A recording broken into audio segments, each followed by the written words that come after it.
Well, hello, vinyl community. Elliot here, Lazy Dogs Records.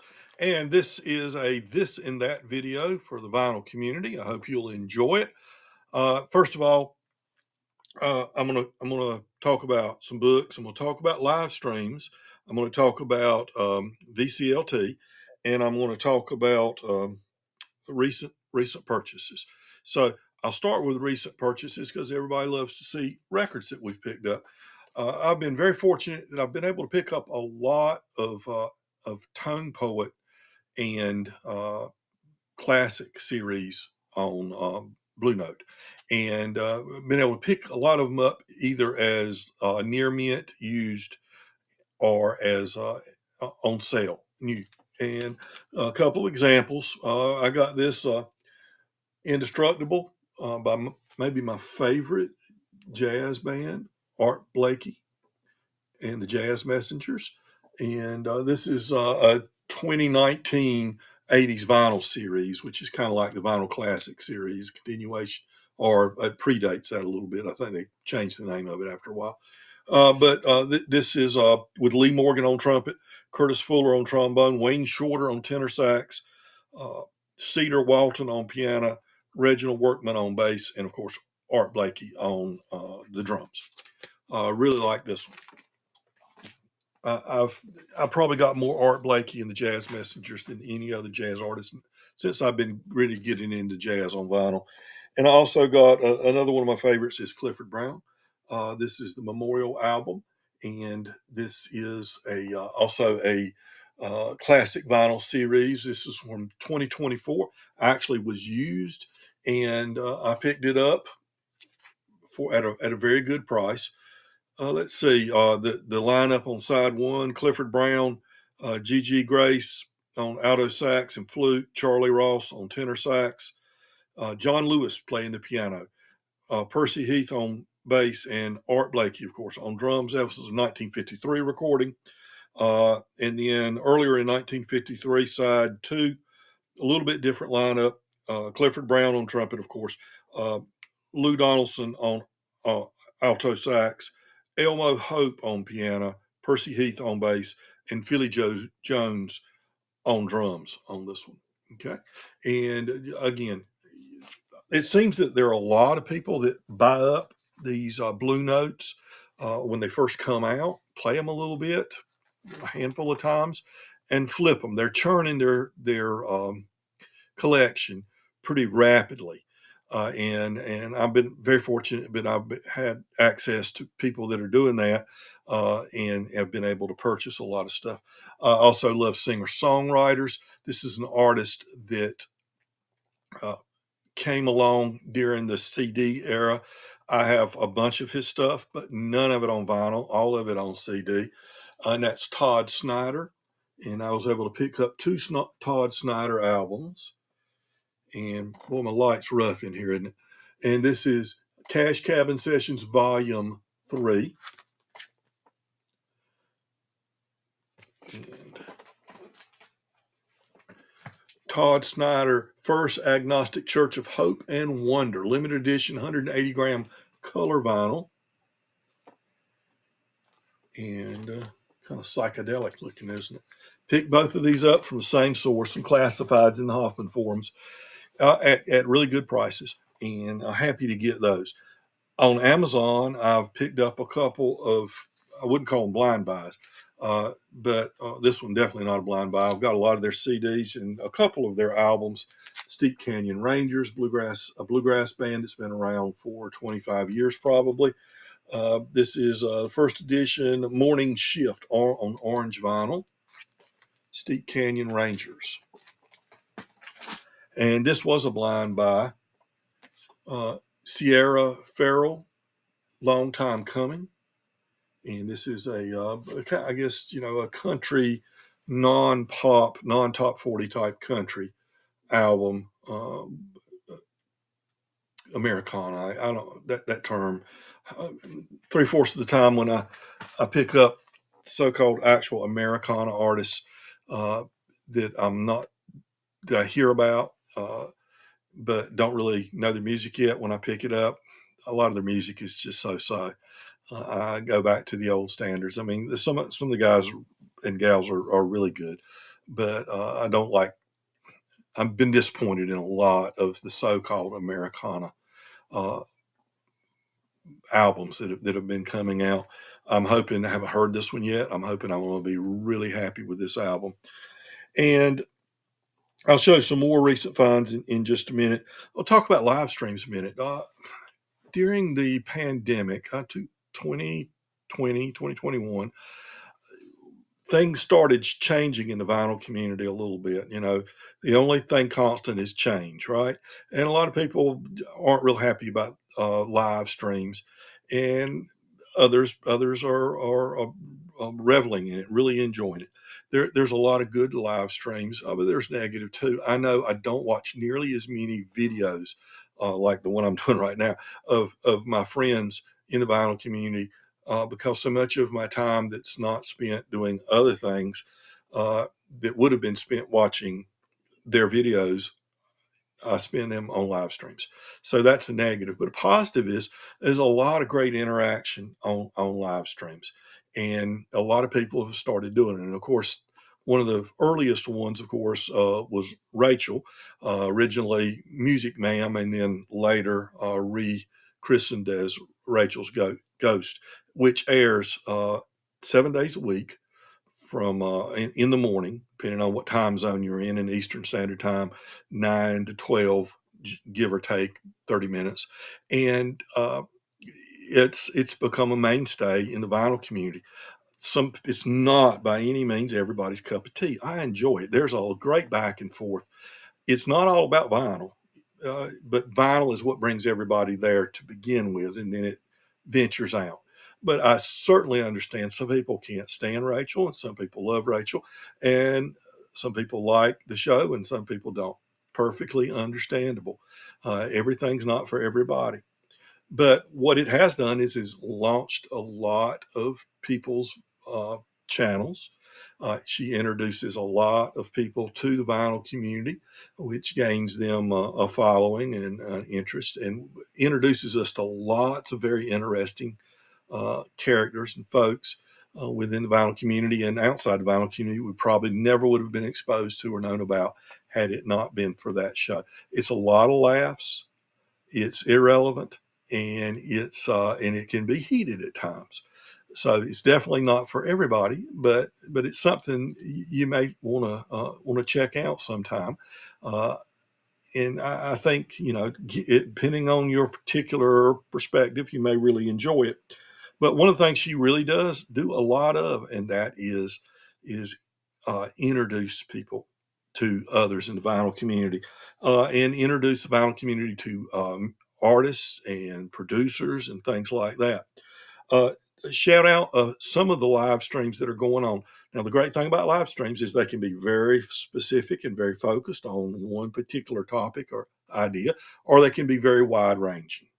It can be like a talk show, or it can be like an interview, or it can be someone just playing music. All these sorts of things can happen on live streams. Some of the live streams you might want to be aware of if you're not. There's Alex at Beer and Vinyl. Alex live streams fairly often, and it's always interesting. Really nice guy, and it's Beer and Vinyl. Sam St. John. Sometimes he will live stream him playing music. He's a musician, and sometimes other things and discussions. And sometimes the discussions include people like Glenn Calloway, who also does some live streaming.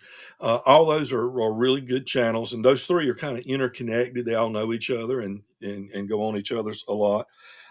There's Chance Concert Buddies, and he has a podcast which he broadcasts on YouTube, and he does usually I think it's the every other Thursday in the evening, and when he doesn't.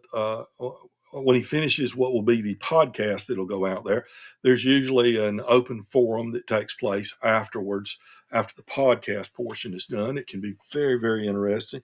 So check him out. Now, some live streams are very specific. One would be the Jazz Bums. Love the Jazz Bums. Can't get there every time. They normally broadcast on Friday nights.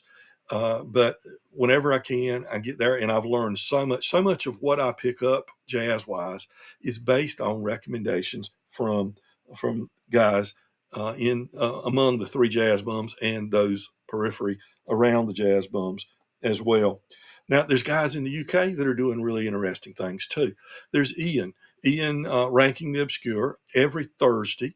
Uh, in the US, it will be in the afternoon. For them, it's in the evening in the UK.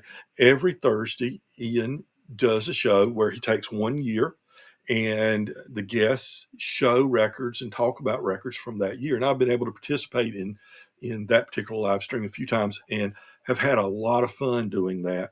And others participate. It's not, you don't have to be from the UK, but I mean, you don't want to overwhelm Ian's channel with newcomers when there's some standard guests that are normally on, Mike and Stevie and Nick, and sometimes Jimmy Barnes, and they, you just don't want to, try to overwhelm it.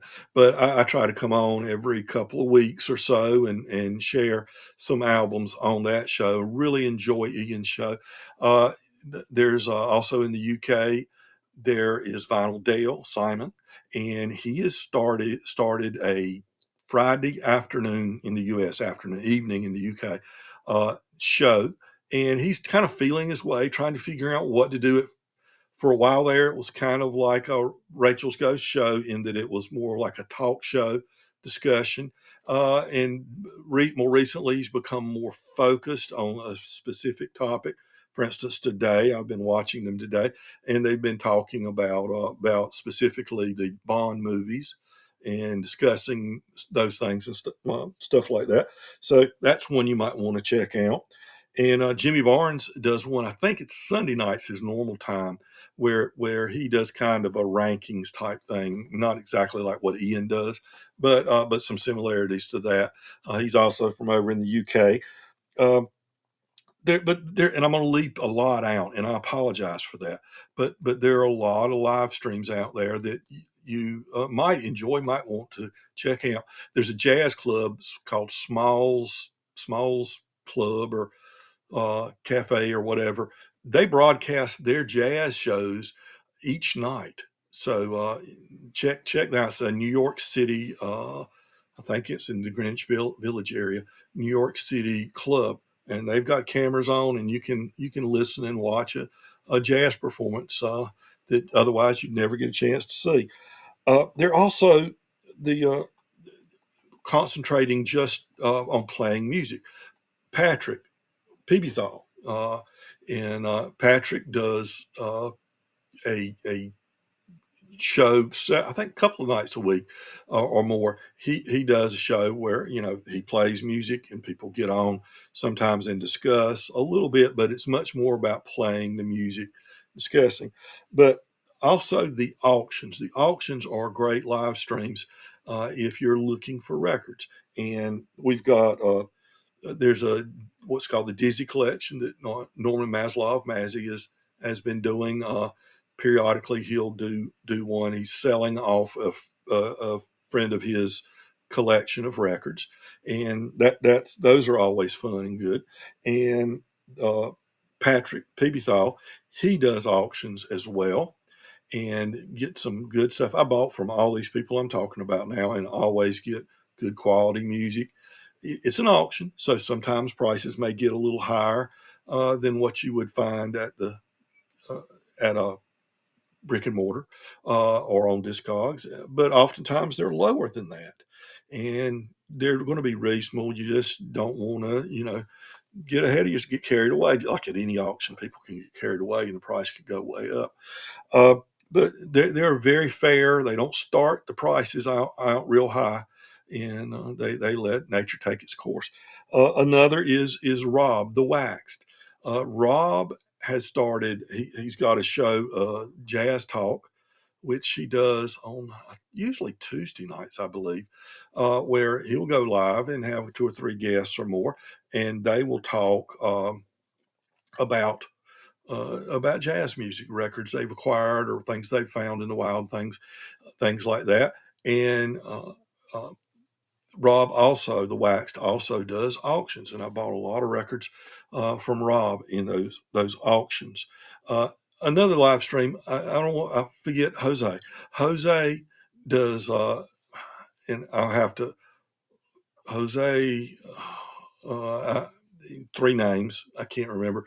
Jose's a great guy, and he has just started doing some live streams, and it's a good discussion so far. The ones that he's done, uh, you can find Jose. Uh, I don't know. You can find him if you start going to some of these other live streams. He'll pop up as a visitor to some of those, and you can link up to and subscribe to him so you can watch some of his live streams if you're interested. And just looking at, I've got some notes here trying to make sure I cover the things I want to cover. Um, but all these live streams, that's healthy for the vinyl community. It exposes us to people and ideas, thoughts, and music that we wouldn't otherwise be exposed to. Here's some things I got from Rob's last auction I purchased from. I got two Thelonious Monk albums. This is Underground. This is a 80s repressing that was done digitally from the analog tapes, as they say. And this is uh, Everest Records, the archive of folk and jazz music. I bought a lot of records over the years from these guys. They're a reissue label, usually budget priced. And this is from recordings in Paris in June of 1954. This was issued on a label in Europe, but the only U.S. Pressing was here. I'm sure they just contracted the rights for that.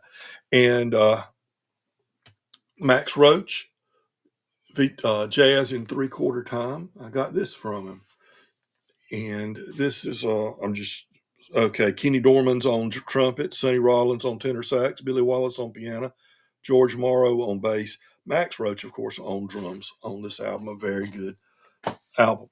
And the last one I got from Rob the Wax was this, and this is, of course, Europe '72, Grateful Dead. And when I bought that from Rob, he made sure to say that it did not include the insert. And shout out to Tortoise Rider Roger, a great one of the guys that's been around a long time in the VC. Roger's one of the funniest guys you'll ever see in the peanut gallery anywhere he goes. And Roger was also buying on that auction, and he says, "Hey, Elliot, I've actually got a copy of that, the liner notes, the booklet, if you like it." I said, "Man, I'd love that."